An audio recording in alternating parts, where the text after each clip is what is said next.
Oke guys, balik lagi sama gua si Krempeng di sini. Jadi di video kali ini gua mau share updatean iOS lagi, yang mana kali ini datang dari developer beta version, yaitu iOS 17.2 beta 3. Dan ada beberapa updatean fitur terbaru serta informasi yang cukup menarik buat kalian. Jadi pantengin terus videonya and let's go.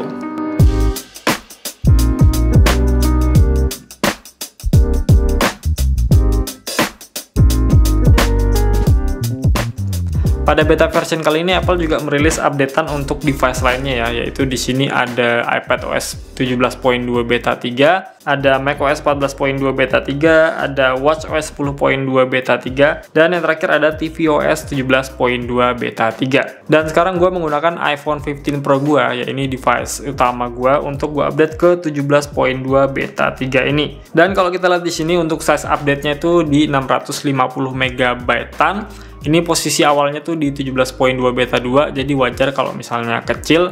Dan untuk kalian yang mau update ke 17.2 beta 3 ini, nggak usah khawatir kalau size-nya itu berbeda, karena tergantung dari posisi awal iOS kalian tuh di posisi iOS berapa. Semakin lawas iOS-nya, maka akan semakin besar untuk size update-nya. Sekarang kita langsung masuk aja ke pengaturan General About. Di iOS version di sini ada model number yaitu 17.2.21C504C. Jadi untuk kalian yang mau update ke 17.2 beta 3 ini, pastikan build numbernya sama dengan yang ada di sini. Lalu di sini gue cek untuk modem firmware-nya yaitu 1.22.05. Dan kalau kita cek di sini untuk cycle count dari iPhone 15 Pro gue ini udah di angka 73 ya. Jadi ini tergolong boros banget untuk pemakaian gue yang jarang ngegame. Jadi buat kalian yang pakai iPhone 15 Pro, kira-kira ada nggak ya yang lebih dari 73 ini untuk cycle count-nya? Selanjutnya kita akan cek untuk iPhone storage-nya, yang mana di sini gue mendapatkan sistem datanya di angka 1 GB-an, yang mana ini nantinya akan naik juga ya. Jadi nggak usah khawatir naik turun, karena nantinya sistem data ini nggak akan stabil ya. Jadi nggak usah khawatir. Sekarang kita berbicara mengenai apa aja yang baru di iOS 17.2 beta 3 ini. Yang pertama ada wallpaper baru. Jadi kalau kita ke bagian wallpaper lalu add new wallpaper, kita scroll ke bawah, di sini ada collection, yang mana di sini ada wallpaper baru di bagian pojok kanan ini, seperti gelembung-gelembung gitu, dan dia bergerak ya, ini ada animasinya. Kita bisa atur juga untuk light atau dark, dan kita bisa atur juga untuk warnanya yellow, orange, red. Kita bisa atur juga ke automatic. Jadi tinggal kalian pilih aja untuk warnanya sesuai dengan keinginan kalian. Misal gue pilih warna biru, terus gue mau tambahin widget. Misal di sini ada Apple Watch sama jam mungkin. Kalau udah tinggal di add, set as wallpaper pair. Jadi ini dia wallpaper baru dari Apple di iOS 17.2 beta 3. Untuk fitur baru selanjutnya kita pergi ke setting. Kita ke general lalu pilih yang keyboard di sini. Jadi di bagian keyboard ini ada fitur baru yaitu show prediction inline, yang mana ini untuk memprediksi kata yang ingin kalian ketik di dalam bar pada saat kalian mengetik. Gua akan langsung contohin aja di bagian iMessage ini. Jadi nggak cuma iMessage aja, kalian bisa aplikasikan di WhatsApp contohnya, atau aplikasi pihak ketiga lain yang menggunakan fitur chat. Kita langsung ke bagian kolomnya sini, yang mana untuk sebelumnya tuh ada namanya fitur predictive text, yang kalau kita ketik itu dia akan langsung masuk ke bagian atas ini untuk prediksinya. Jadi kalian bisa pilih di bagian sini. Nah untuk prediksi yang sekarang, prediksi inline itu kita tinggal ketik aja yang mau kita ketik seperti apa. Contoh di sini gue mau ketik are you sleeping. Nah, are you sleep? Nah, gue baru ketik SLE. Jadi di situ ada prediksi teks inline-nya di dalam kolom ini. Sleeping ya, itu ada EPING, yang mana itu adalah prediksi dari si fitur Apple-nya. Dan itu berwarna abu-abu, itu belum gue ketik, itu baru prediksi aja. Kalau misalnya kalian setuju, kalian tinggal pencet aja space di sini. Dia akan langsung menyetujui prediksi teks yang Apple berikan, dan ditambahkan satu spasi setelah kata tersebut. Jadi kalian tinggal lanjutan aja untuk kata yang ingin kalian ketik. Jadi seperti itu untuk fitur show prediction inline. Ini mungkin cukup berguna untuk kalian yang malas ngetik, dan sekiranya Apple bisa kasih prediksi untuk kalian dan kalian setuju dengan prediksi tersebut tanpa harus mencet prediksi yang ada di atas keyboard kalian. Jadi langsung masuk di bagian kolom pengetikan kalian. Kalau misalnya fitur ini dirasa nggak diperlukan dan cukup mengganggu, kalian tinggal off-in aja di bagian sini. Kalau predictive text-nya juga nggak diperlukan, tinggal di off-in aja. Seperti itu. Fitur selanjutnya di sini ada di bagian phone dan juga FaceTime. Jadi kalau misalnya ada yang nelpon, kita bisa share name and photo. Kita bisa atur juga di sini untuk contact only atau always ask. Jadi bisa kita atur kalau misalnya kita ditelepon sama orang atau kita lagi nelpon orang. Kalau misalnya yang nelpon itu kontak kita yang kita simpan dan kita mau share name and photo, kita tinggal pilih aja untuk contact only di sini. Tapi kalau misalnya itu dari kontak kita atau orang yang kita nggak kenal dan kita masih ragu-ragu untuk share name dan juga foto dari profile kita, bisa kita pilih yang always ask di sini. Jadi nanti misalnya kalau ada share name dan juga foto, jadi nantinya Apple akan meminta izin dulu kepada kita untuk meng-share nama dan juga foto di poster kita yang ada di profil dari telepon kita. Selanjutnya masih di setting, kita scroll ke bawah ke bagian musik.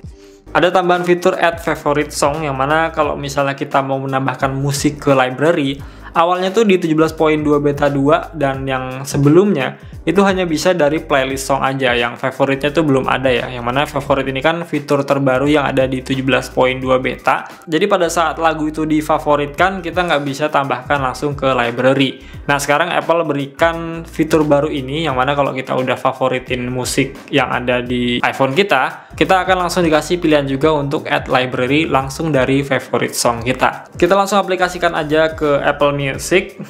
Jadi kita cek untuk favorit song gua. Di sini ada 4, baru 4, belum gua tambahin lagi. Dan kita pilih ke titik 3 di sini. Jadi bisa langsung ke add library pada saat gua aktifkan untuk add favorite song di sini. Yang mana sebelumnya di iOS 17.2 beta 2 dan yang sebelumnya itu pada saat kita memfavoritkan lagu yang kita sukai dan kita pilih titik 3 di sini, itu belum ada fitur add to library seperti ini. Dan sekarang Apple sudah memberikan fitur tersebut untuk favorite song kita.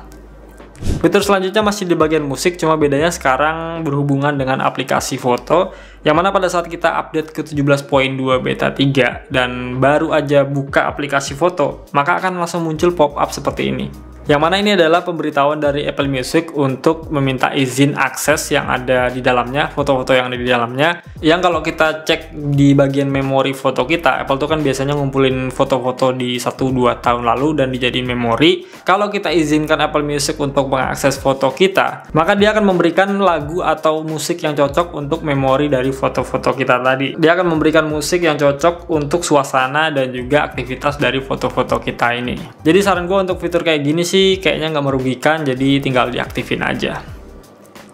Untuk hal yang baru sebenarnya itu aja. Kalau kita cek untuk release note-nya di sini sebenarnya ada perbaikan juga yang Apple berikan.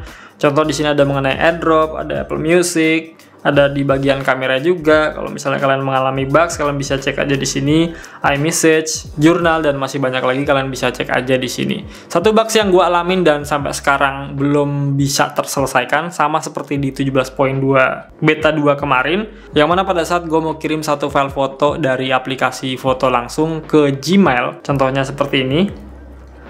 Nah kemarin tuh di 17.2 beta 2 untuk kolom penerimanya ini nggak ada ya, jadi ngehang, dia glitch gitu, geter-geter gitu, dan nggak muncul untuk kolom penerimanya, dan gue nggak bisa langsung kirim foto di aplikasi foto langsung ke Gmail. Yang mana solusinya gue harus buka aplikasi Gmailnya dulu, gue import dulu fotonya, gue masukin untuk kolom penerimanya, dan baru bisa dikirim. Dan sekarang di 17.2 beta 3 alhamdulillah sudah bisa teratasi dan nggak ada masalah lagi.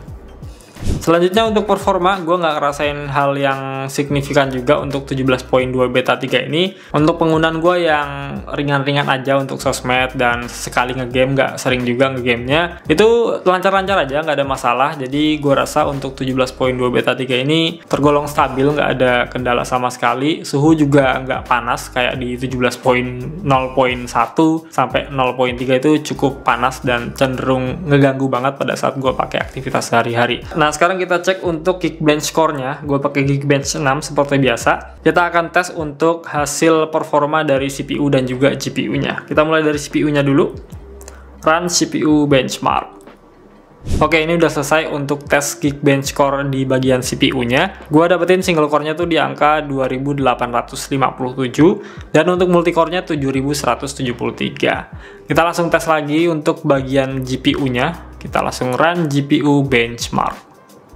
Ya, jadi ini dia untuk tes Geekbench GPU benchmarknya. Gue dapetin di angka 27.406. Dan untuk perbandingan CPU dan juga GPU di 17.2 beta 2 dengan 17.2 beta 3, kalian bisa cek sendiri di sini.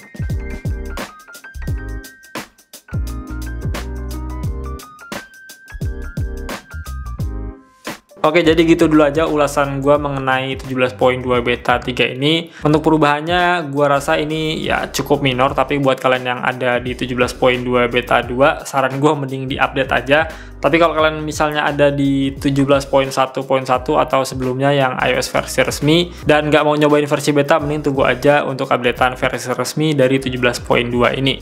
Untuk rilisnya, prediksi gue sih ada di awal Desember, jadi masih ada 2 minggu lagi. 1 minggu untuk 17.2 yang beta 4, dan juga 1 minggu untuk 17.2 yang versi RC, mungkin ya. Dan kemungkinan juga di 3 hari ke depan kayaknya ada public beta rilis yang 17.2, jadi kalian bisa nikmatin yang lebih amannya dibanding kalian pakai yang developer beta kayak gua gini. So, gua rasa gitu dulu aja video dari gua. Seperti biasa, kalian bisa like, share, and subscribe kalau misalnya video ini dirasa bermanfaat buat kalian. Atau kalau kalian punya pendapat mengenai video ini, silahkan utarakan aja di kolom komentar. Kita ketemu lagi di video berikutnya. Goodbye.